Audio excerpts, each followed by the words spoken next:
DowntownEastside.org brings together independent authors to document the stories, events, and challenges shaping Vancouver's downtown Eastside. Exploring the Carceral Continuum in Downtown Eastside Social Housing.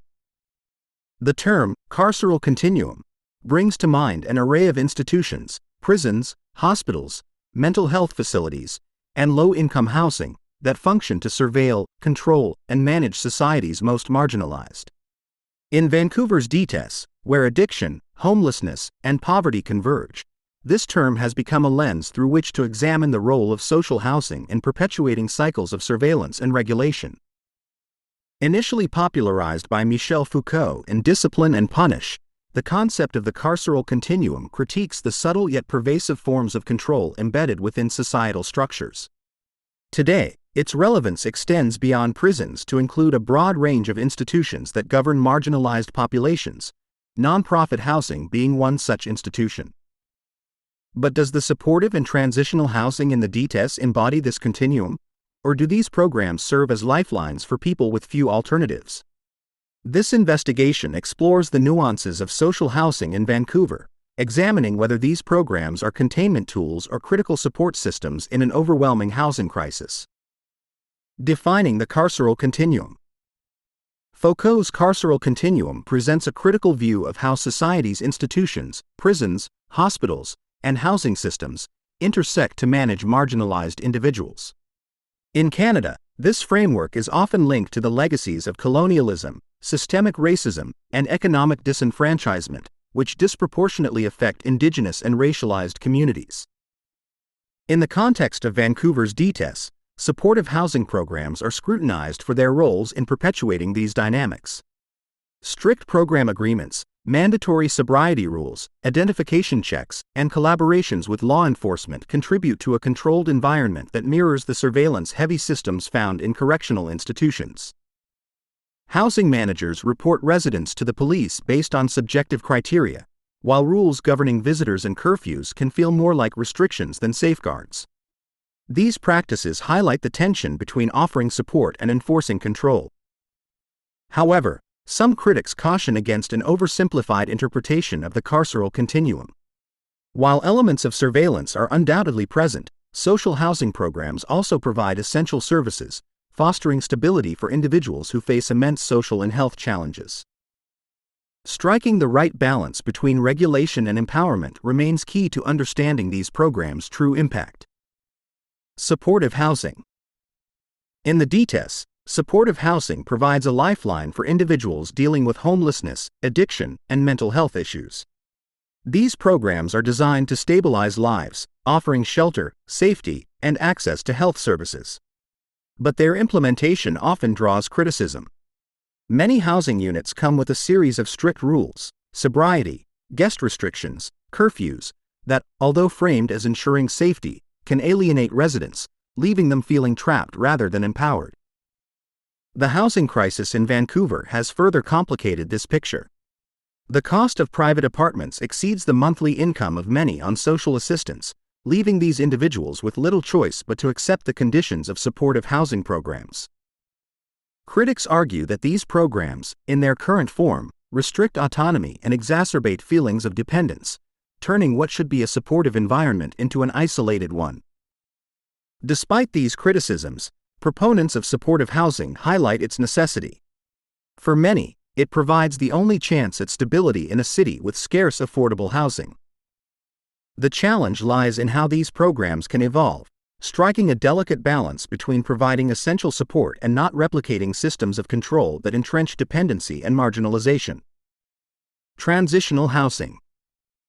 Vancouver's reliance on transitional housing as a response to the housing crisis has grown dramatically between 2021 and 2023. Framed as temporary solutions to the housing shortage, these spaces are often described as providing a stepping stone out of homelessness. However, for many residents, they become yet another temporary holding pattern, one with few rights, limited autonomy, and little hope of transitioning to permanent housing.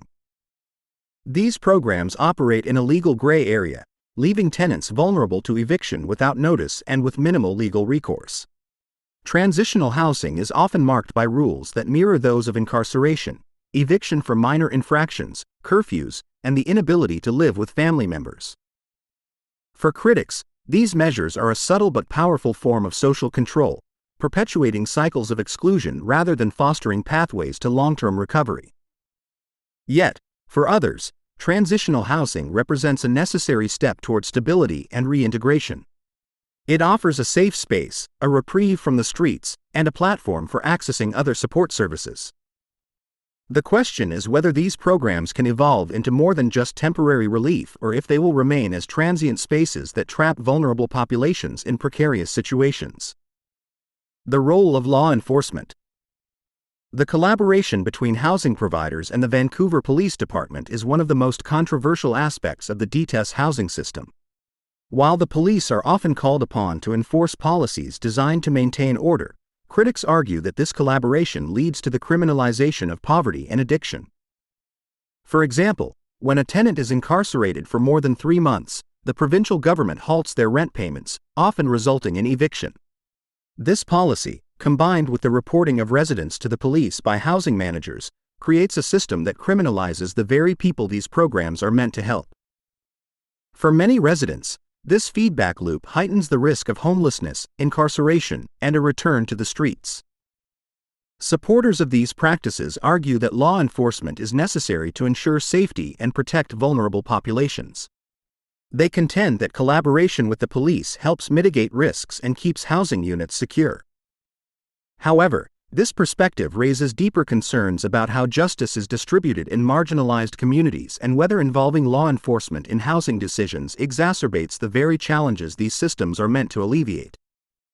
Toward transformative solutions. While the Carceral Continuum provides a compelling critique of DTES housing, the framework alone cannot capture the issue's complexity. Social housing is neither wholly oppressive nor wholly redemptive, it reflects the systems that created it.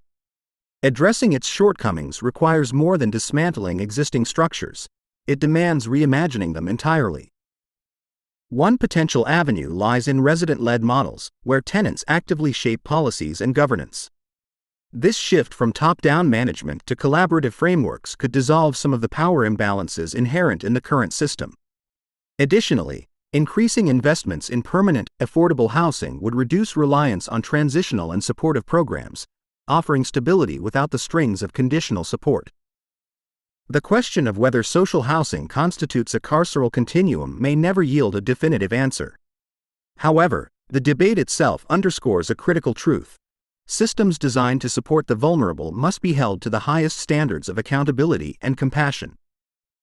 Ultimately, the DTES housing debate is about more than policy, it is about dignity, autonomy, and the kind of city Vancouver aspires to be. Whether the system perpetuates harm or fosters resilience depends on its ability to evolve. Rethinking social housing for empowerment. Determining if Vancouver's social housing system is part of the carceral continuum is a complex and layered issue.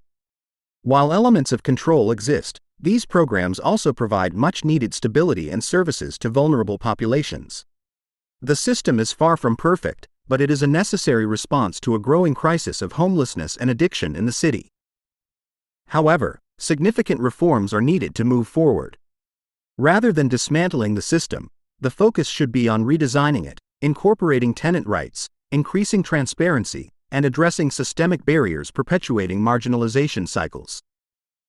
Long-term solutions require more housing and a reimagining of what supportive housing can be, a system that prioritizes autonomy, dignity, and opportunity over regulation and control.